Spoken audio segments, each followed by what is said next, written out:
Welcome back to our Courageous Leadership with Virginia Prodan podcast. Sweet friends, new friends, I hope you will take your notes, you will take your coffee and a pen and pencil, and you will take notes from this podcast because we have something really special for you. I'm Virginia Prodan, the host of Courageous Leadership with Virginia Prodan Podcast. I am the author of memoir, Saving My Assassin. You can buy it on virginiaprodanbooks.com. And this podcast started with your idea. Many of you read the book and said, I need you to train us and to teach us how to live a life of significance and success.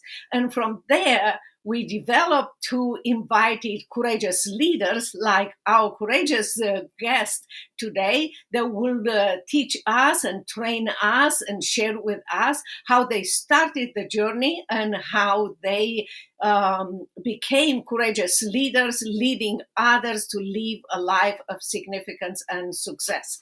And our guest today is Dr. Jerry Newcombe. He is returning to our podcast, and he serves as a executive director of Providence Forum, which is now a division of the James Kennedy Ministry. He is produced and created a series of 7 hours long documentary for Providence Forum on America's Judeo-Christian roots. He wrote books. He is a guest on many radio and television programs.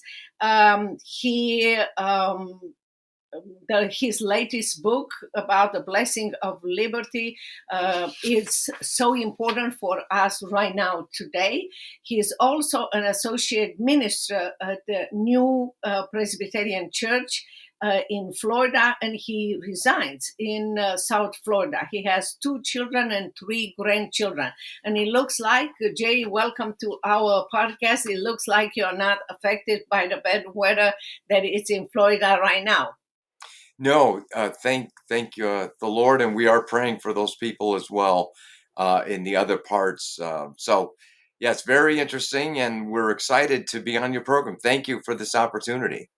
We love you share with our audience, viewers, and audience lots of things about your book. Today, you want to share and encourage our audience because we live in a society that is changing more and more, and it becomes darker and darker and more hostile to Christianity, and also we have a generation that is taught and brainwashed that America is bad, that America stands for something horrible. I have to tell you, I have been in America for 35 years. I'm grateful that I was rescued from socialists and communists, and America is the greatest country in the world.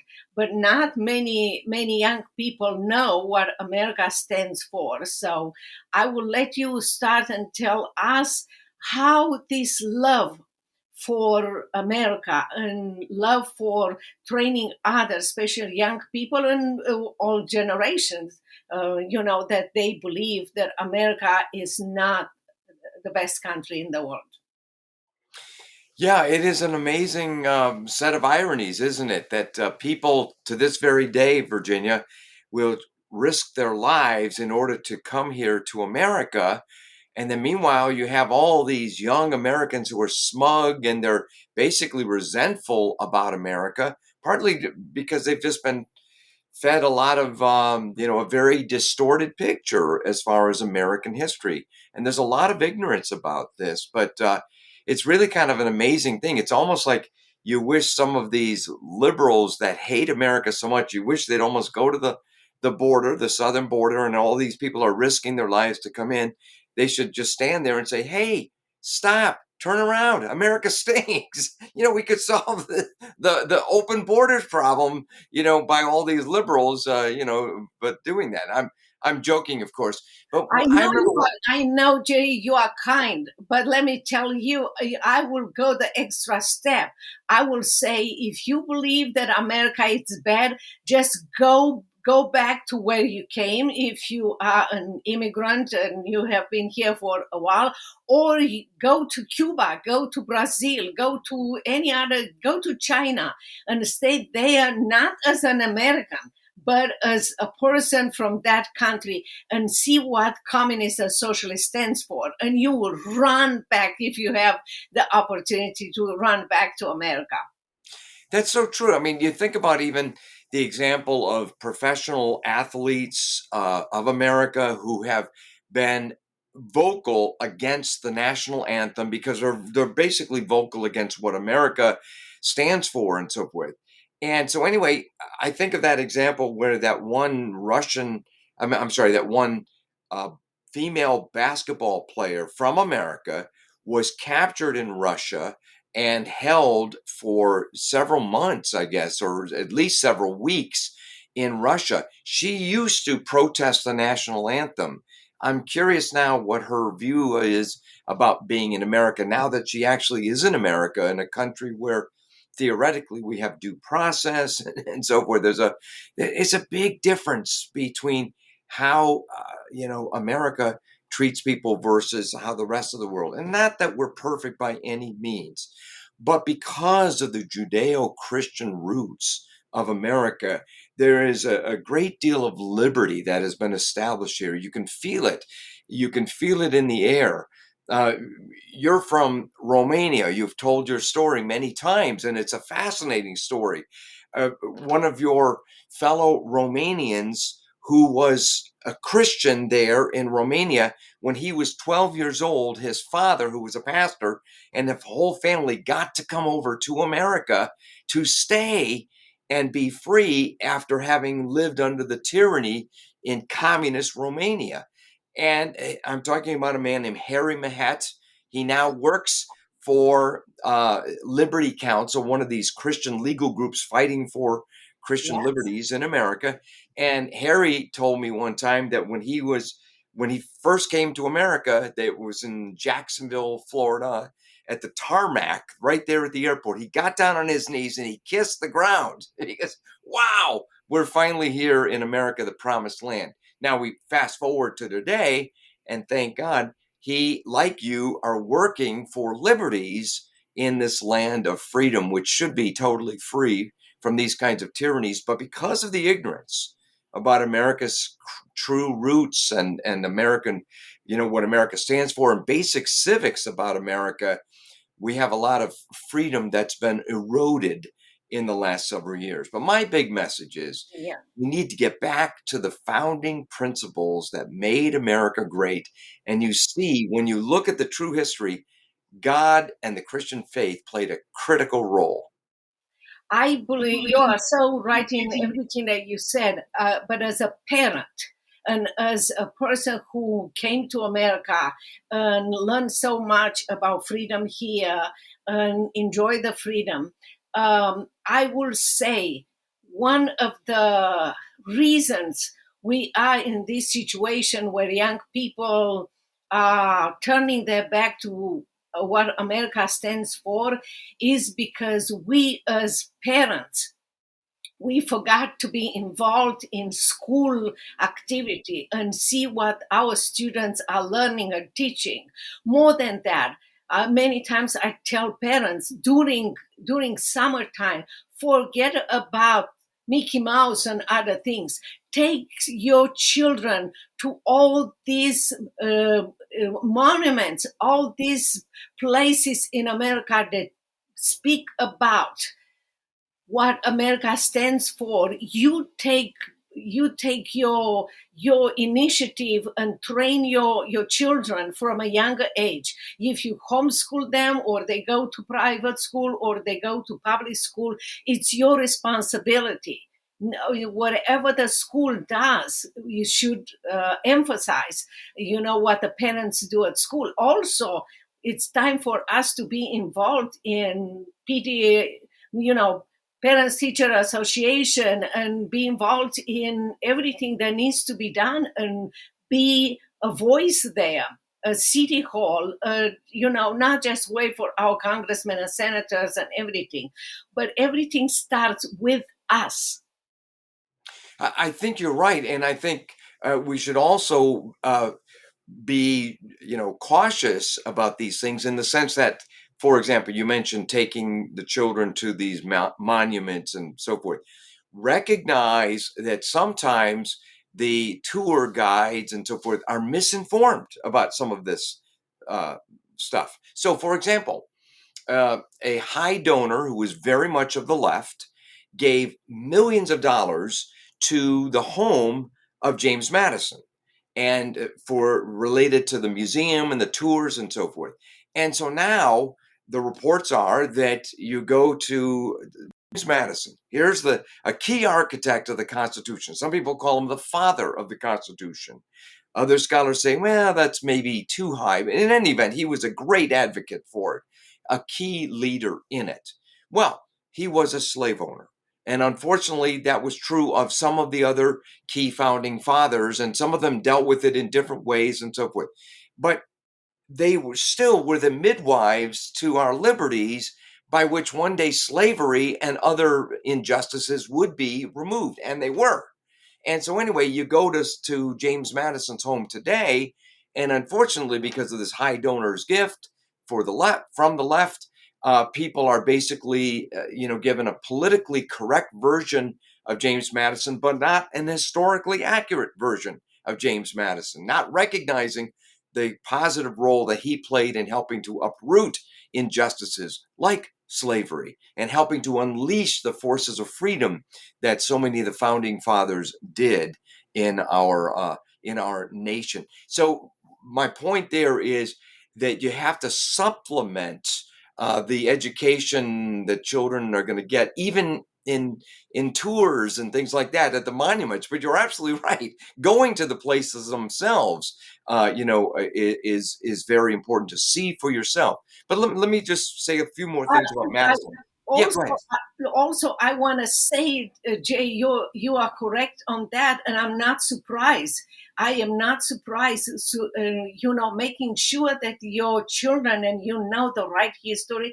It's important because we should not be surprised that the liberals, with their donation or whatever agenda they have, they will change a lot more than that specific place. You're right about Yeah, that. it's so true. It's just like the book 1984. And 1984 written in 1948, and you kind of transpose the two numbers. But here was a warning from George Orwell, former socialist, former communist, fellow traveler, if you will, who became far more conservative and wrote two classic novels against communism, Animal Farm and 1984. But in 1984, he describes, or has this nightmare scenario where in this future state, the government controls everything, including history. And Yes. so they rewrite history constantly. And then the old history, the real history, gets cut out from the history books and then is sent down into the furnaces, down the memory hole into the furnaces below. And then all of a sudden, the people only know the new history, not the real history. And that's happening, with so much related to our founding fathers. We could see this a couple of years ago when they started to tear down all these statues. Hey, they were not only tearing down statues of Robert E. Lee, they were tearing down statues of George Washington, Thomas Jefferson. They were tearing down statues of Abraham Lincoln. Last time I checked, he was the guy, involved with the Emancipation Proclamation to free the slaves and so forth. So really, there is this war on America as founded. And what people don't realize is that the founding fathers gave us a system by which we could have these self-correcting. Here's the essence of America in two phrases: self-rule under God. That's it. That's what America is all about. As my good friend Bill Federer likes to say, who is the king in America? It's you and me. If you don't like the way America is going, well, you can partly blame yourself because you're in charge. Just like you were saying earlier, the parents are in charge of the children's education. God will hold us accountable, we who are parents, for our children's education. Now, if we send our children to the local school, those teachers are theoretically in parento loco. In other words, they're in the charge of, or in the place rather, in the place of the parents. But still, ultimately, the parents are responsible. And it's encouraging, Virginia, to see, despite all the liberals and the people on the left who just want to basically fundamentally transform America and change us from our Judeo-Christian past and roots to something that is more of a Marxist type country, which is not good, not good at all, as you well know, as you well could testify. And so, anyway, as they do that, these bureaucrats really honestly think that the state has more responsibility and is in charge of the children's education. Who is in charge of the children? Who owns the children? The parents or the state? Ultimately, God owns the children, but he has entrusted these children to the parents. Now we're in a situation where the state is often in contrast or in contradiction to the parents' will. Do you remember when Virginia? Yeah, It go ahead. is almost crazy to think and believe that in America we even discuss and ask the question who has the power and influence over children. I This agree. is a question from socialists when socialists takes control and brainwash the children and do everything. And I want to mention one thing that you said, we are the king here in this country, and you are so right. One of the most precious value and freedom that we have here is that the government cannot come into our house without a warrant based on a specific requirements. And I remember during COVID, the government said that they will come and send people to our home to see if we are vaccinated. That was their way to take our freedom and the right, to tell the government, no, you do not have a warrant, you cannot come over here. And everybody was so fearful and everything. But lots of Texans, because they are so Independent. yes, independent, and also Fiercely independent. determined to fight for freedom, they said, when the government comes, make sure that you know that behind the door, I am ready with my gun. If you come to, bust tear down my door, I am protecting myself. And soon and later they were saying no, we will never do this and so forth, because like the government will do whatever we accept. They will try, but if we accept it, we they're gonna win and we're gonna lose those rights. You're perfectly right, and we have to go back, not only to stand up, but to have the real history. Maybe people will be smart and go to half price bookstore and look for old books that talk about the real America, not the new books that denigrated America. Very true. In fact, by God's grace, I was able to make a 7-part series of films, hour long each, and then there's additional bonus material in each of the DVDs of these 7-part films at providenceforum.org. And this series is called The Foundation of American Liberty. And if anybody asks me, well, what's the foundation of American liberty? It's our Judeo-Christian roots. In effect, what this series of films does, it answers this question, these two questions. What's right about America and how did it get that way? And we show, starting with the Pilgrims, that the whole goal was, here was a small group of Christians. In fact, it was a particular congregation from mid-England that just wanted to worship Jesus Christ and the purity of the gospel, just reading the Bible for themselves and not being interfered by the government, and the government forcing them to conform and so forth. And they were harassed and they were persecuted. They finally left. They were able to leave England. That itself wasn't easy.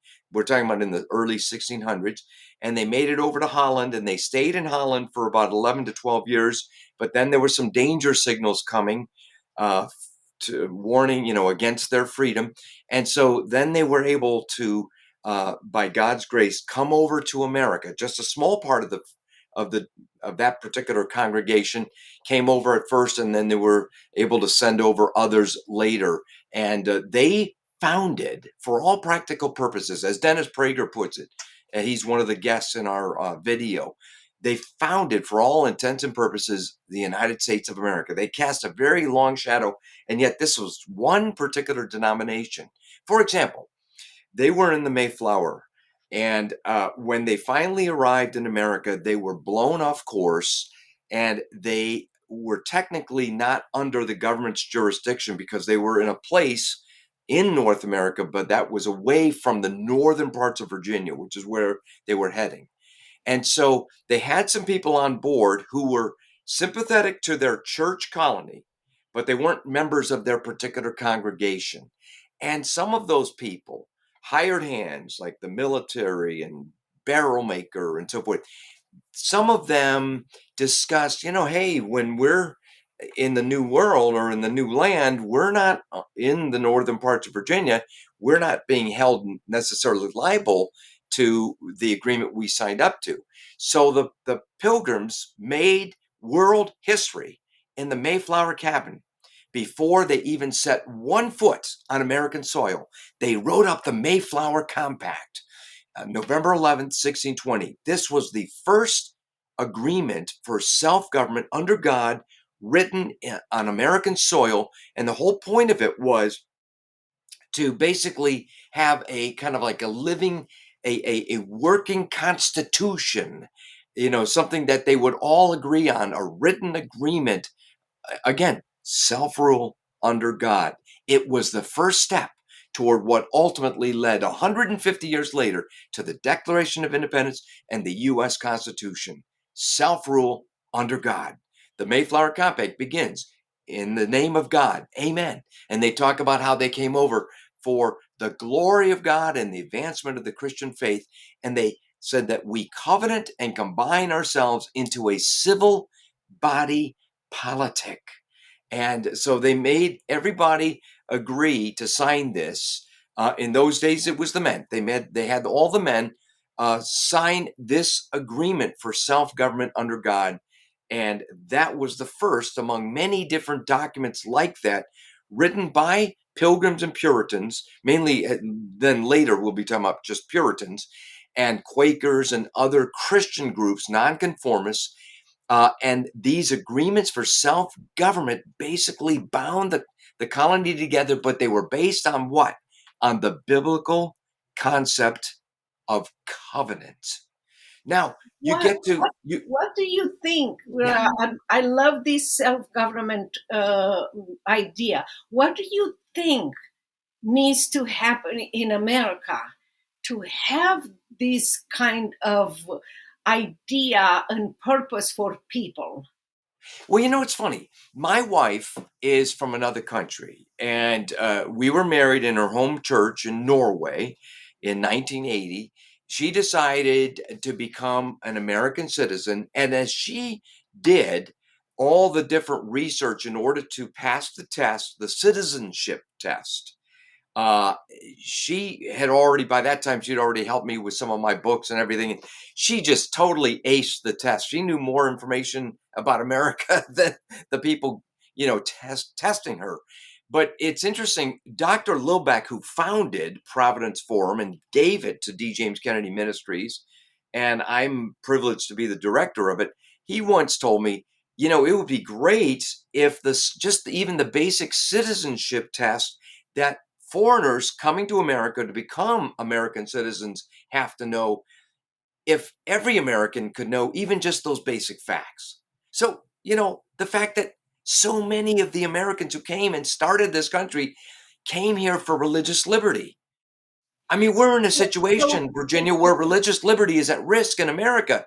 Are you kidding me? This country was founded by Christians for religious liberty, which we then generously gave to people of other persuasions. And now, we're finding ourselves in a situation where our religious liberty is at risk. That's crazy. But I think if a lot of people just knew some of the basic stuff about America's history, that's why I've tried to, in these Foundation so of in American another word, Liberty series, in inform other people about word, this. you are thinking the lack of knowledge is the problem.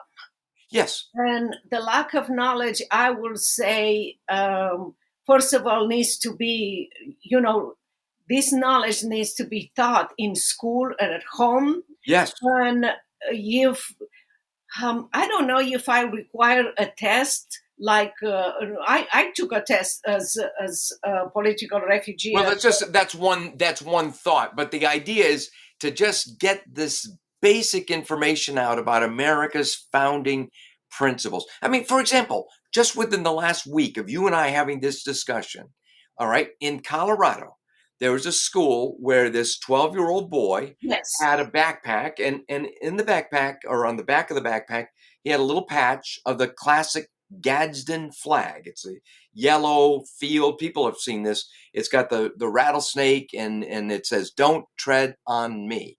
And this was something from the American War for Independence, from the early, from the mid 1770s. And yet the school officials said, "Oh, you can't have that. This is a symbol from the days of slavery and represents the slavery and the slave trade." No, it doesn't. No, it doesn't. But the ignorance of the school officials, it's like, wow, they're the ones teaching future generations. This is crazy. But there is this war on America's founded, and I think the battle over history is such a critical point. It's like that 1984 novel, where again, so many that the true facts of history get sent down the memory hole. So I think what you're doing, Virginia Prodan, to inform people about, America, what it really stands for. And, now we're not perfect by any means.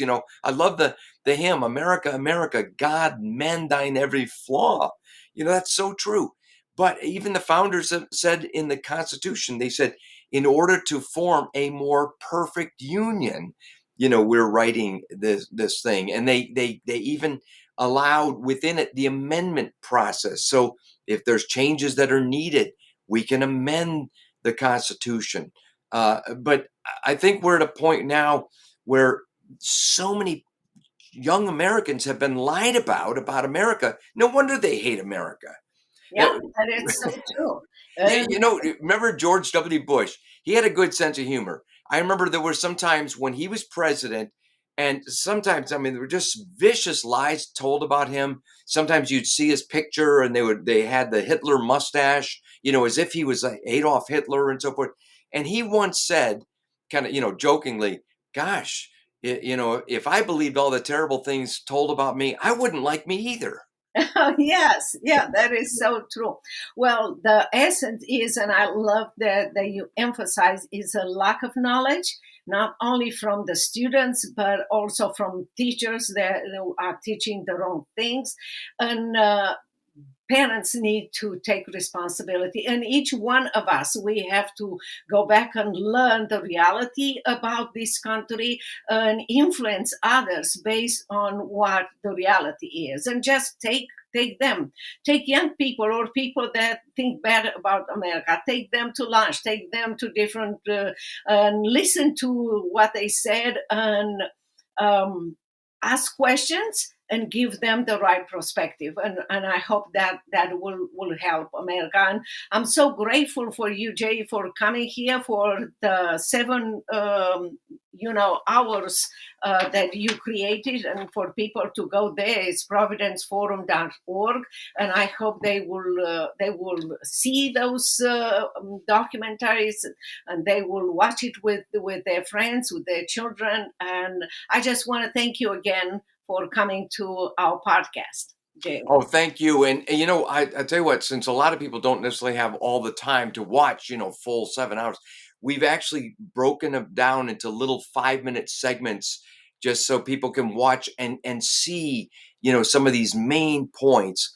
It's an exciting story, and here's the bottom line: our rights come from God. Our founders of this country recognize that fact and put it in writing.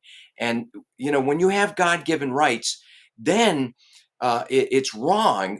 It's wrong anyway, but it's wrong for the state to come, banging on the door in the middle of the night and take you away for questioning, and you never see the person again, as you experience in Romania. Yeah. And if America isn't careful, we could go down that same kind of path. And the warning signs are there, so we have to get back to Absolutely. recognizing we're one nation under God. Yes, absolutely. The signs are there, and it's time for us to be active. It's time for us to do what God is asking us to do. And again, Jay, thank you so very much. Thank Thank you you. to all of you watching and listening to our podcast, Courageous Leadership with Virginia Prodan. It's on Podbean, Edify, Apple Podcasts. You will find all the links down.